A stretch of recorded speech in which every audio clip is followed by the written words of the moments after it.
Ajar ku mengerti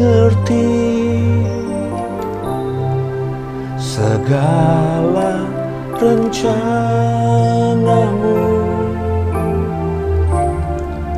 Ajar ku berserah hanya padamu.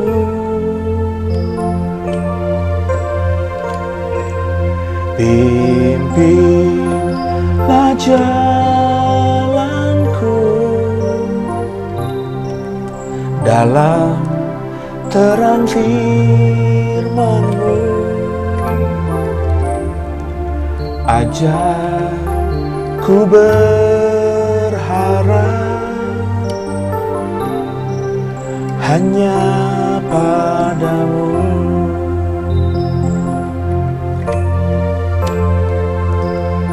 Bapakku,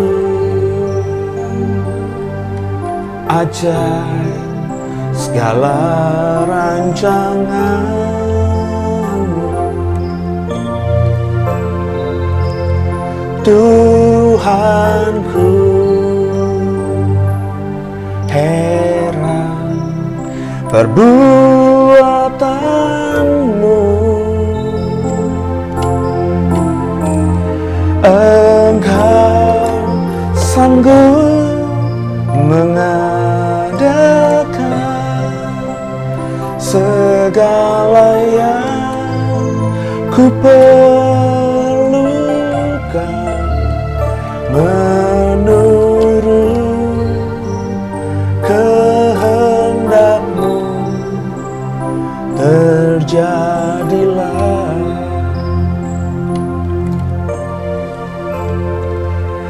Ajar ku mengerti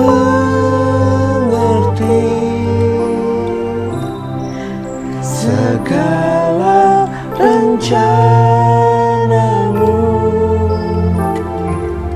Ajar ku berserah hanya padamu.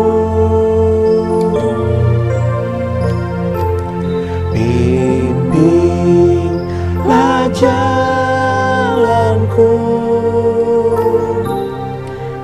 dalam terang firman-Mu. Ajar ku berharap hanya padamu.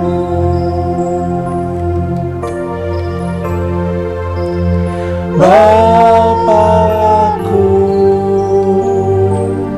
ajar segala rancangan-Mu.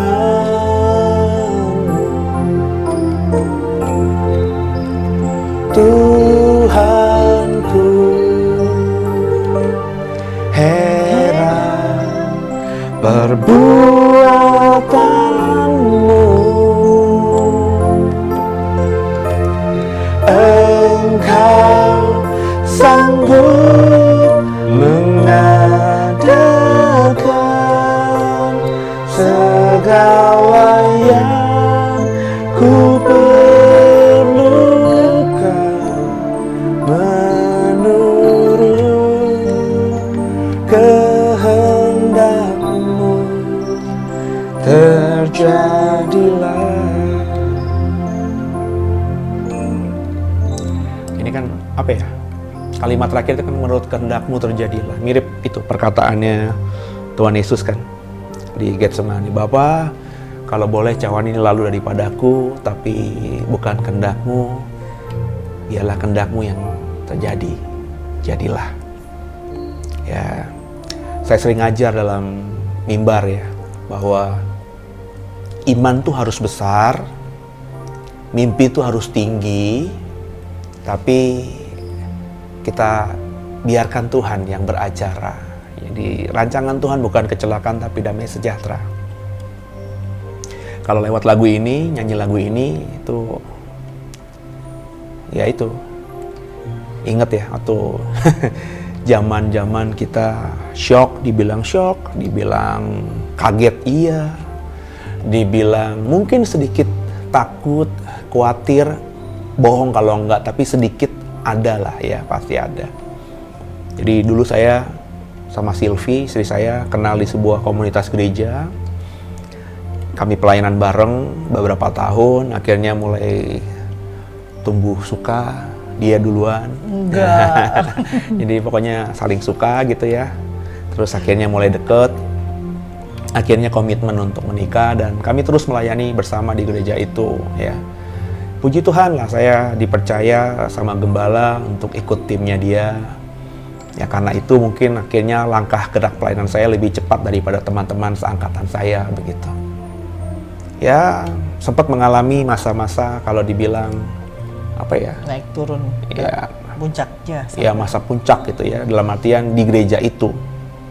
Dimana seingat saya ya, yang bukan keluarga gembala gitu ya, yang seusia saya, yang saat itu punya ya kedekatan dengan gembala, jam terbang pelayanan dipercaya untuk khotbah minggu segala macam, ya saya termasuk yang baiklah gitu ya.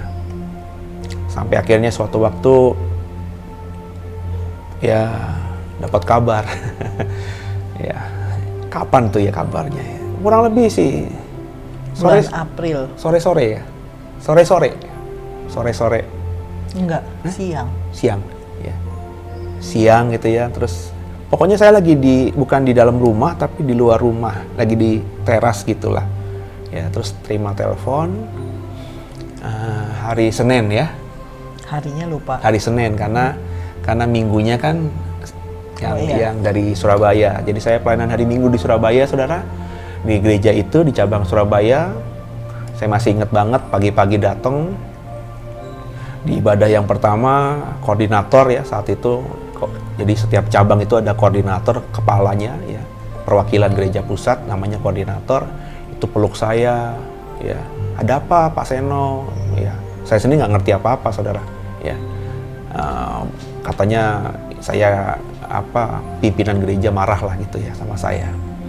Koordinator lainnya di cabang berikutnya juga begitu, peluk saya, ada apa Pak Seno? Ya singkat cerita saya pulang itu sudah dapat pemahaman bahwa bakalan terjadi sesuatu, tapi tidak yang kita kira gitu. Ya yang saya bakal ditegur atau saya bakal mungkin dipanggil di sidang gitu ya, dimintain klarifikasi, tapi tidak mungkin lah saya sampai dikeluarkan atau dipecat gitu ya, karena saya merasa saya tidak salah ya. Kan Bapak Ibu tentu tahu ya, kalau kita punya dosa ya, terus tiba-tiba misalnya dosanya yang kita tahu nih ya, meskipun orang lain nggak tahu, tiba-tiba ada misalnya zaman saya waktu belum nikah sama Sylvie di rumah lah misalnya ya, saya punya dosa sama orang tua, tiba-tiba orang tua panggil, itu kan pasti dek gitu ya. Nah saat itu saya sama sekali bingung apa gitu loh. Saya karena di gereja itu memang menekankan kekudusan, pada zaman itu kekudusan begitu luar biasa ketatnya ya. Pendeta yang dikeluarkan, pendeta yang disidang tuh masalahnya perempuan ya, uang ya biasanya gitu ya. Terus saya mikir, uang saya nggak ngapa-ngapain, nggak korupsi. Saat itu saya juga nggak megang apa-apa gitu ya. Terus kalau perempuan, gini-gini gue setia sama perempuan ini. nggak pernah gitu loh, saudara ya. Jangankan membagi perasaan saya dengan perempuan lain. Saya dulu bahkan sampai sekarang, saudara, saya tuh tidak pernah semobil berdua dengan perempuan dan perempuannya duduk di samping saya. Pernah suatu waktu memang ada pelayanan, ada ibu-ibu pulang sendirian, saya ajak. Tapi itu saya minta untuk duduk di belakang, bukan di samping saya gitu. Saya nggak pernah berduaan gitu ya sama perempuan yang bukan istri saya sampai detik ini ya. Jadi apa gitu ya. Terus tiba-tiba bilang ya malam-malam ya sampai rumah. Nggak langsung malam. Paginya. Iya, pokoknya laga kamu udah mulai kelihatan. Aku udah ngebaca ada sesuatu gitu. Tapi kamu belum bilang. Baru kamu bilang besokannya pagi. Siang-siang. Enggak, sebelum ada telepon itu kan. Enggak, gue bilang kayaknya pokoknya bakal udah agak ada masalah nih gitu ya, Iya. karena di Surabaya ada masalah gini kan ya. Jadi siap-siap aja Iya. gitu kan ya. Tapi kamu kayak nggak bilang detailnya gitu. Iya. Cuma, Karena saya juga nggak tahu salah saya apa. Sejak pulang itu saya nggak tahu salah saya apa gitu ya. Bingung gitu ya. Baru siang itu hari Senin habis pulang dari pelayanan, pulang dari Surabaya malam saudara, sampai Jakarta sudah capek lah ya. Jadi nggak ngobrol. Pagi-pagi ya Silvi tadi bilang udah ngeliat raut muka saya nggak enak dan saya ngomong memang ada masalah kayaknya nih, siap-siap aja mungkin dipanggil atau apalah gitu. Tapi Senin siang itu ditelepon oleh orang yang saya tahu, meskipun orang itu bukan pendeta, tapi orang itu orang ya terdekat dari gembala lah gitu ya, yang ngatur jadwal dia, jadi pasti dipercaya dan saya dekat sama dia.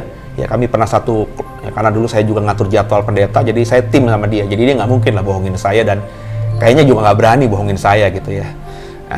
Dia bilang saya nggak boleh lagi pelayanan ya. Sepanjang jadwal minggu itu Rabunya ada jadwal tuh, Rabu, terus kalau nggak salah Kamisnya, Sabtunya, Minggunya di offin dulu. Terus saya tanya sampai kapan gitu ya? Ya nggak tahu nih ya. Bisa selamanya, pokoknya nggak ada perintah apa-apa, pokoknya lo nggak boleh pelayanan lagi aja di gereja itu. Nah, langsung saya bilang sama Silvi ya. Pas bilang sama Silvi ya apa ya? Nggak lama berikutnya, saya potong dulu ya, saya percepat.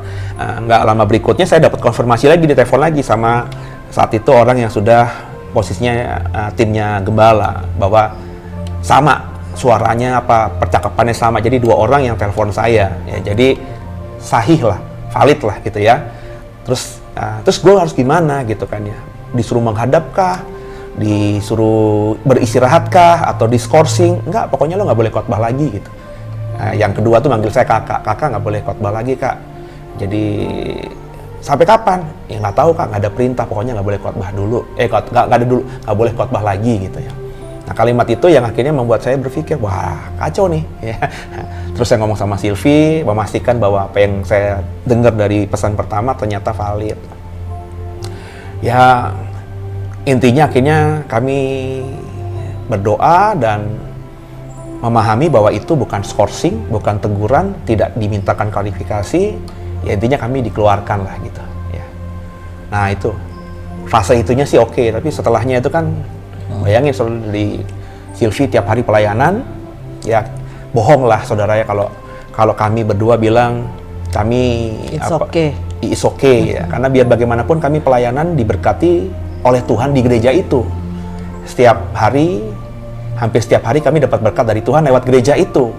Kami nggak punya gaji, tapi kami diberkati oleh Tuhan di gereja itu. Jadi ketika nggak boleh lagi pelayanan, wah itu ya bergejolak lah. Ya, cuma puji Tuhan lah. Saya temperamental, saya emosional orangnya. Tapi saat itu nggak tahu kenapa, saudara ya.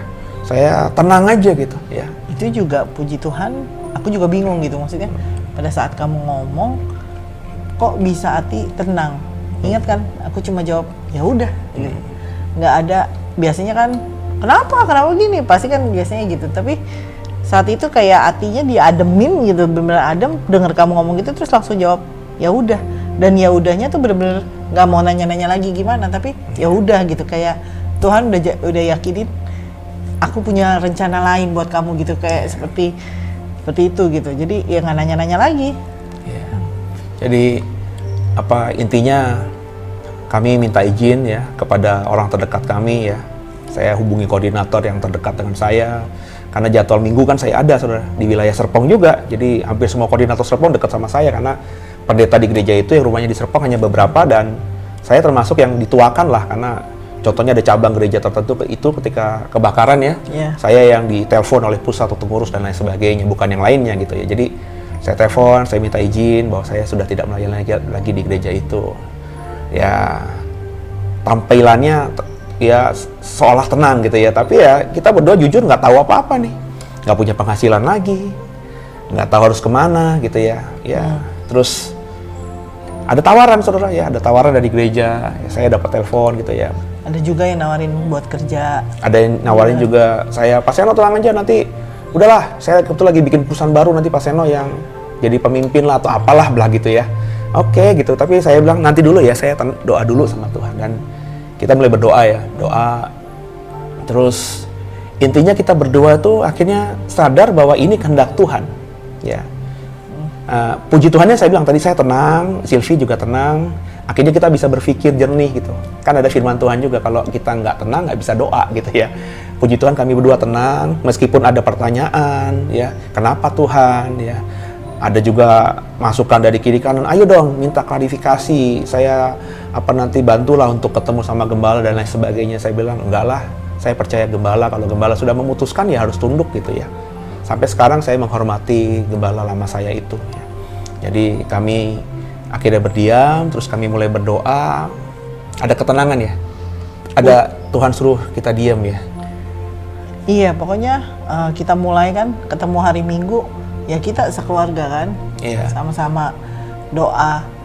Kita ibadah cuma berdua, di rumah cuman saya, ada istri, anak, Sylvie, oma. anak ya. Iya. Silo udah belum? Ada. Oh, anak-anak berdua sama oma ya. Kalau sekarang ada Sivil, tapi Sivil dulu masih ditinggal Nggak ada, di Cici, ya. di Cici gitu ya. Jadi kami berlima tiap hari Minggu ibadah. Sylvie main keyboard, saya yang WL-in sekaligus juga khotbah singkat. Nggak bisa dilupakan. Saya sambil main, sambil nyanyi, sambil cuma nangis ya. Nggak tahu waktu khotbah gimana? Iyalah. Sorry ya saudara, saya khotbah biasanya ratusan orang minimal. Kalau tengah minggu ya puluhan, tiba-tiba cuman audiensnya cuma 4 orang. Terus keluarga sendiri, mana anak-anak saya masih kecil, anak kecil mana mungkin dengerin khotbah kan. Bingung juga nih bapaknya ngapain. Biasanya minggu pulang malam nih kok gue dikhotbahin gitu ya kan ya. Intinya kita berdua tenang dan ada suara di hati kita, klarifikasi masing-masingnya. Tuhan suruh diam. 3 bulan ya. Ya itu. 40 hari. 60 hari ya? Enggak, pokoknya yang kita puasanya 40 hari iya, ya. puasa sekitar 40 iya, hari, tapi disuruh diam lah gitu. Intinya udahlah, jangan ngambil keputusan apapun gitu ya. Sampai nanti ada peneguhan di antara 3 bulan itu, sebelum 3 bulan itu Tuhan kayak ngomong begitu. Dan yang menariknya, 3 bulan berarti kan kita berdiam. Saya nggak pelayanan, Sylvie nggak pelayanan, dan Sylvie nggak dikeluarkan dari gereja itu, tapi ini dong ya sebagai istri solidaritas gitu ya. Jadi ketika saya bilang yang dikeluarin cuman gue ya, lo enggak gitu ya. Enggak lah, gue juga nggak mau lah. Masa suami gue nggak pelayanan, nggak boleh pelayanan lagi, bos gue pelayanan juga gitu kan. Ya dia sebagai istri lah ya, menghargai saya dan saya bersyukur lah gitu. Akhirnya dia juga sama-sama saya, menemani saya. Nah, kan nggak ada penghasilan sama sekali. Dan kami bukan tipikal orang yang nabung gitu ya. Saya bukan tipikal orang nabung, saudara. Jadi kalau ada berkat ya udah. Kalau berkatnya itu memang saya harus taruh di kas keluarga ya, Sylvie tahu. Tapi kadang-kadang enggak. Ya saya memang dari dulu tuh berkatin orang, tangan kanan ngasih, tangan kiri nggak tahu. Jadi istri emang kadang-kadang nggak tahu, saudara ya. Jadi nggak punya tabungan. Mikir juga gitu ya. Bisa sih hidup sekitar sebulan ya. Untuk bayar sekolah anak, bisalah sebulan, susu, saat itu Silo masih kecil. Tapi bulan kedua, bulan ketiga gimana nih gitu ya. Ya itu, yang kerennya, Tuhan nggak pernah berhutang. iya. Jadi tadi lagu tadi itu, ajarku mengerti. Lagunya enak kayaknya ya, tapi ketika memang terjadi susah gitu, dan kami alami itu. Suatu waktu kami naik mobil, singkat cerita aja, ada seorang ibu dari Surabaya yang berkati kami uang, itu berapa ya? 50. Hah? 50 jutaan ya, 50 juta. Itu kurang lebih ya. Ya kami bisa hidup 3 bulan dengan itu ya, karena dihitung-hitung dulu kalau misalnya saya pelayanan, ini kita ngomong agak matematis ya saudara, biar saudara tahu bahwa Tuhan ketika suruh saya dan istri berdiam 3 bulan, Tuhan cukupkan 3 bulan. Jadi kurang lebih pendapatan kami dari pelayanan di gereja lama itu ya berdua ya mungkin sekitar 15-an gitu ya setiap bulannya. Besar untuk ukuran itu, apalagi kami bukan tipikal orang yang boros. 2014 13 itu besar kalau menurut kami ya. Di atas UMR jauh saudara ya. Kami hidup cukup lah ya. Jadi ada ibu-ibu yang berkati kami sekitar 50 juta. Iya, 2014. Iya, iya kan? 50 juta ya. Dan itu benar-benar ngeri saudara. Saya sampai gemeteran, saya naik mobil karena dapat informasinya itu di mobil. Saya bilang, Kita berhenti dulu. iya, lu salah kali. Saya pikir ya 5 juta gitu ya. Coba minggir dulu, nolnya berapa? Pasti 50 juta, saya minggir langsung. Terus kita berdoa ya, nangis lah ya. Saya nangis tuh, nggak pernah. Ketika dikeluarin gua nggak nangis. Ketika dapat kabar di Surabaya itu oleh koordinator juga saya nggak nangis. Dapat kabar pertama, kedua saya nggak nangis. Ngomong sama Sylvie juga nggak nangis. Tapi ketika dapat berkat itu saya nangis. Nangis karena apa? Ya tadi, pendapatan saya 15 jutaan kurang lebih sebulan dari pelayanan di gereja itu. Tuhan suruh diam 3 bulan. Tuhan kasih berkat 50 juta. Berarti kan 15 kali 3, 45. Masih bonus 5 juta. Saudara. Tuhan tuh presisi banget. Ya, keren banget gitu loh. Dan ya, yang saya sesali sekarang ini cuma satu. Saudara. Nomor telepon ibu yang memberkati saya itu hilang. Jadi saya nggak tahu nih ya. Jadi andai kata ada namanya pun saya lupa, saudara. Ya, ada ibu yang dulu memberkati saya dari Surabaya yang saya tahu. Yang pasti saya nggak deket dengan dia. Cuma dia bersaksi dia pernah saya doakan dan ada mujizat lah dari hasil doa yang menurut dia gara-gara saya doakan. Ya, jadi kalau dengar program ini, ya Tuhan pakai ibu jadi penolong kami lah. Ya, saya percaya karena dari kesaksiannya ibu itu bilang, Pak Seno ada apa? Kok Tuhan mimpikan saya Pak Seno terus? Dia 2 kali, 3 kali telepon saya seperti itu, baru saya cerita, saya tidak melayani lagi. Pantesan Pak Seno saya cari jadwalnya kok nggak ada, di Surabaya nggak ada, di Jakarta nggak ada, ya di Bulutin nggak ada. Ya, terus dia berkati saya itu. Saya hilang kontak dengan dia. Tapi sejak saya dapat berkat itu, saya percaya firman Tuhan apa yang ditabur itu yang dituai. Saya sama Sylvie beberapa waktu saat itu saya berdoa sungguh memberkati ibu ini. Dan saya percaya berkat Tuhan sedang dialami ibu dan keluarganya. Saudara jadi percaya sama Tuhan. Kadang kita nggak tahu ya, hari ini tuh kenapa. Tadi saya berdapat WhatsApp dari salah satu mahasiswa saya yang berkata, Pak ini saya bisa bayar bulan ini, nggak tahu bulan depan bagaimana karena situasi COVID, pandemi semakin buruk buat kami dan keluarga. Terus saya bilang, ngomong sama saya nanti kalau soal bayaran dan punya iman dong, saya bilang begitu. Ya, saya ngomong begitu bukan untuk merendahkan dia, tidak. Tapi karena kami sering melewati hidup seperti itu. Kita nggak bisa mengerti apa yang terjadi hari ini. Tapi Tuhan punya rencana yang indah, gitu ya. Mujizatnya Tuhan juga nggak cuma di situ. Buktinya anak-anak tadinya udah mikir tuh mau dipindahin sekolahnya ke sekolah negeri. Tapi Tuhan punya rencana lain. 3 bulan itu uang sekolahnya udah ada yang bayarin. Kita nggak tahu sampai sekarang siapa, hanya menduga-duga gitu. Mungkin ini kali yang bayarin gitu. Tapi pastinya sampai sekarang nggak tahu. Ya 3 bulan itu benar-benar ada yang bayarin uang sekolah anak. Itu juga kita nggak ngerti gitu. Tapi rencana Tuhan ya itu jadi pasti berkat 50 juta itu kan kami dapat, terus tiap awal bulan mau bayar itu sekolah, masih ada cicilan mobil juga kan, mau bayar uang sekolah anak gitu ya. Pas kita mau bayar sekolah anak, terus sudah dibayarkan begitu. Siapa? Ada Bu gitu kan ya. Orangnya nggak mau dikasih tahu. Oh mungkin ya pasti jemaat yang dekat dengan saya yang sekolahnya anaknya di situ mungkin. Terus kami pikir mungkin bulan pertama aja. Terus bulan kedua, bulan ketiga, ya sampai akhirnya jujur the way ada. Terus kami punya berkat dari Tuhan lewat pelayanan. Baru nggak dibayarin lagi ya. Terus hilang, ya tidak dibayar lagi gitu. Jadi kami harus membayar sendiri. Nah tadi Tuhan tuh punya jalan yang ajaib lah, nggak bisa kita ngerti, saudara. Jadi hidup terus sama Tuhan, ya bergantung terus sama Tuhan. Kita nyanyi lagu ini ya sekali lagi. Ajarku mengerti.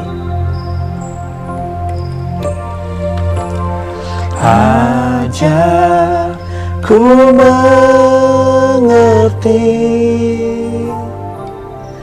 segala rencanamu.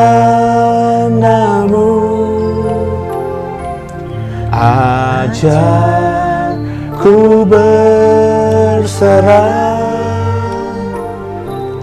hanya padamu.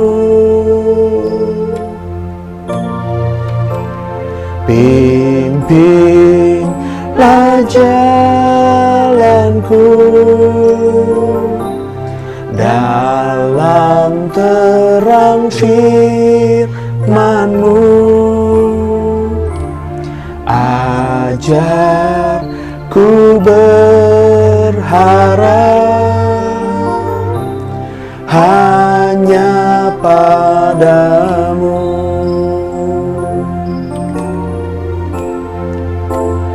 Bapakku,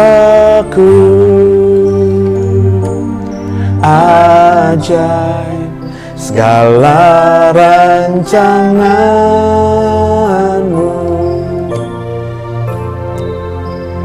Tuhanku, heran perbuatan-Mu.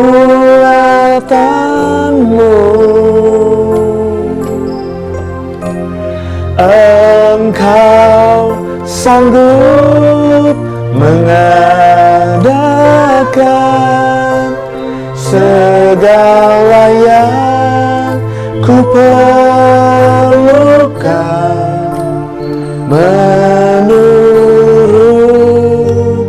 kehendak-Mu. Terjadilah. Saya doa buat saudara, semoga kita semua bisa mengalami berkat demi berkat, keajaiban demi keajaiban.